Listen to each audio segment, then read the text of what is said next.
আচ্ছা, আজকে আমরা একটা প্র্যাকটিক্যাল করব। সেই প্র্যাকটিক্যালটা হচ্ছে যে ট্রান্সফরমারের এফিসিয়েন্সি টেস্ট। তো ট্রান্সফরমারের এই এফিসিয়েন্সি টেস্ট, এই প্র্যাকটিক্যালটা করতে গেলে আমাদের আগে ট্রান্সফরমারের এফিসিয়েন্সি যে ফর্মুলাটা, সেই ফর্মুলাটাকে জেনে নিতে হবে। আর তারপরে আমরা সার্কিট ডায়াগ্রামটা আর এটার জন্য কী কী ম্যাটেরিয়ালগুলো লাগছে, কী কী যন্ত্রপাতিগুলো লাগবে, সেগুলো সব দেখে নিচ্ছি। তাহলে প্রথমে দেখো, এখানে ফর্মুলাটাকে দেখে নাও যে ট্রান্সফরমারের যে এফিসিয়েন্সি ফর্মুলা, এই এফিসিয়েন্সি মানে কি না, আমরা জানি কর্মদক্ষতা।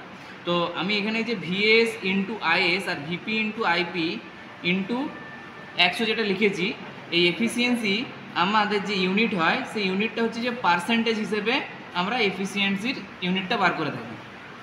এটাকে ইটা সিম্বল দিয়ে আমরা প্রকাশ করি। এখানে ভিএস মানে আমরা জানি ট্রান্সফরমারের একটা সেকেন্ডারি ওয়াইন্ডিং থাকে আর একটা প্রাইমারি ওয়াইন্ডিং থাকে, মানে একটা সেকেন্ডারি কয়েল, একটা প্রাইমারি কয়েল। তো প্রাইমারি কয়েলের এই আইপি এ ভিপি মানে হচ্ছে যে প্রাইমারি কয়েলের কারেন্ট, আর ভিপি হচ্ছে যে প্রাইমারি কয়েলের ভোল্টেজ। ভিএস আইএসটা হচ্ছে যে সেকেন্ডারি কয়েলের ভোল্টেজ আর কারেন্ট। তো অ্যাকচুয়ালি এর এফিসিয়েন্সি যে ফর্মুলাটা, সেটা হচ্ছে যে output power by input power into 100, এটা করলেই আমরা এফিসিয়েন্সি পেয়ে যাই। তো এখানে পাওয়ার মানে কি, পাওয়ার মানে আমরা আবার জানি V into I, voltage into current. সেই জন্যই আমরা এখানে সেকেন্ডারি কয়েলের ভোল্টেজ আর কারেন্টের গুণফল আর প্রাইমারি কয়েলের ভোল্টেজ আর কারেন্টের গুণফলকে একটা রেশিও বার করে সেটাকে 100 দিয়ে গুণ করলে এটা ক্যালকুলেশন অনুযায়ী আমরা ট্রান্সফরমারের এফিসিয়েন্সি পেয়ে যাব। এবারে সার্কিট ডায়াগ্রামটা দেখো, এটা বানাতে গেলে, এই এফিসিয়েন্সি টেস্টটা করতে গেলে আমার একটা ট্রান্সফরমার লাগবে, একটা ভ্যারিয়েক লাগবে, ammeter, voltmeter, screwdriver, testing board, lamp আর পিভিসি ওয়্যার, এই জিনিসগুলো লাগবে। এবার সার্কিট ডায়াগ্রামটা দেখো না, আমার প্রথমে একটা ভেরিয়েক নিব। এই ভেরিয়েকে আমাদের যে সি পয়েন্ট থাকবে, সেই সি পয়েন্টে আমরা ফেজটা দিয়ে দেবো। ভেরিয়েকের এই মিডিল পয়েন্ট, একটা মিডিল পয়েন্ট আছে, সেই মিডিল পয়েন্ট থেকে আমরা অ্যামমিটারটাকে রেখে দেবো। অ্যামমিটারটার সাথে আমরা ভোল্টমিটারটাকে প্যারালালে কানেক্ট করে দেবো। এবার নিউট্রালটা দিয়ে দেবো আমরা ট্রান্সফরমারে। এবার ট্রান্সফরমারের যেটা আমার প্রাইমারি সাইড আছে, সেই প্রাইমারি সাইডে আমার ভেরিয়েক থেকে বেরিয়ে পরে ফেজটা আসবে, আর আরেকটাতে আমি একদম ডাইরেক্ট ট্রান্সফরমারের পয়েন্টে নিউট্রালটা দিয়ে দেবো। সেকেন্ডারি যে আমার যে পয়েন্টগুলো আছে, সেই পয়েন্টের থেকে আমি এবারে একটা লোড লাগিয়ে দেবো। ঠিক আছে, ভোল্টমিটার, অ্যামমিটার লাগিয়ে পরে তার সাথে একটা লোড লাগিয়ে দেবো। বোঝা গেছে? এবার আমরা এটা প্র্যাকটিক্যালে দেখে নিচ্ছি, চলো। আবার প্রথম দেখো, এটা করতে গেলে আমাদের যে জিনিসগুলো লাগবে, একটা ভেরিয়েক লাগবে, একটা টেস্টিং বোর্ড লাগবে, একটা ট্রান্সফরমার লাগবে, মাল্টিমিটার নিয়ে নিয়েছি আমি ভোল্টেজ মাপার জন্য, একটা ক্ল্যাম্প মিটার নিয়ে নিয়েছি অ্যাম্পিয়ারটা মাপার জন্য, আর একটা আমার লোড দেওয়ার জন্য আমি একটা ল্যাম্প নিয়ে নিয়েছি। হয়েছে? এবার কানেকশানটা দেখে নিচ্ছি। দেখো, টেস্টিং বোর্ডে প্রথমে আমার একটা প্যারালালে আমি একটা তার দিয়ে দিয়েছি, টেস্টিং তার দিয়ে দিয়েছি। সেই টেস্টিং তারটা দিয়ে আমি ফেজ আর নিউট্রালটা বার করেছি। এখানে যে ফেজ পয়েন্টটা আছে, সেই ফেজ পয়েন্টটা, এই যে ভেরিয়েকটা আছে, এই ভেরিয়েকে আমি যদি ক্লকওয়াইজ এটাকে ঘোরাই তাহলে আমার ভোল্টেজটা বাড়বে, যদি আমি অ্যান্টি ক্লকওয়াইজ ঘোরাই তাহলে আমি ভোল্টেজটা কমবে।